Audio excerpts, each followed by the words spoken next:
Uy, maing adlaw mga ka-vibes. Napunta karon sa atong advice nga walay pressure pero naay sa pack segment.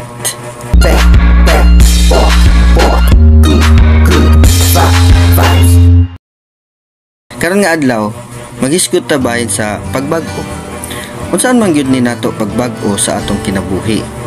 Kay basig na ka sa laing lugar, pero same ra gyapon ang imong drama.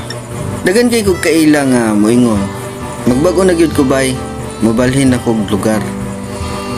From Davao to Manila, from Philippines to Dubai, from kabit ni Mark to kabit ni Junjun.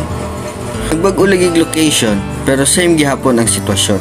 Kay mao ni, you can change your place, pero kung imong batasan pareho ra gyapon, mao ra gyud gyapon imong kinabuhi. Ang problema dili ang lugar, dili ang city, dili ang mga tao. Ang problema, ikaw.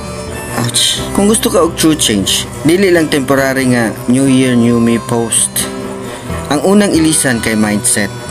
Mindset lang daan, makausab na sa dagan sa imong kinabuhi. Kay kung batasan nimo kay dali ka masuko, dili kay balo mo dawat og sayop, ganahan jud ka perming ang last say nga bisag ikaw ang mali. Ug ang pinakagrabe, cheater ka sa exam man or sa relasyon. Bisag unsaon nimo og balhin, mobalik ra gyapon ka sa imong old version kung wala nimo gi-reset imong hunahuna. Once a cheater, always a cheater? Depende. Kung imong hunahuna kay wala nay paglaom, wala gyud. Pero kung moingon ka, dili ko gusto nga maulang gihapon ko, then that's where change begins. Dili ni sermon ha, pero real talk lang. Ang bago nga kinabuhi, magsugod sa sulod. Kasing-kasing, hunahuna, batasan. Dili sa self-location, dili sa #new beginnings caption.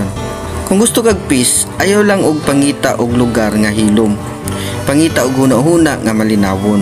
So kung moingon ka, magbag-o na ko kay lahi na akong gipuy-an, ayaw limti, lahi na pud baka. Kung nalingaw mo ani nga content, ayaw kalimot og like, follow or subscribe para ma-appeal mo sa atong mga hinahinay pero padayon nga tropa. O kung di mo ganahan sa akong giingon, comment lang mo ha, kay basig inyong comment maupay makapabag-o nako. Kita-kita ta sunod vlog, padayon ta sa pagtulunan, bisag paminos sa tulog. Basta dili paminos sa respeto sa kaugalingon. Amping mga ka-vibes.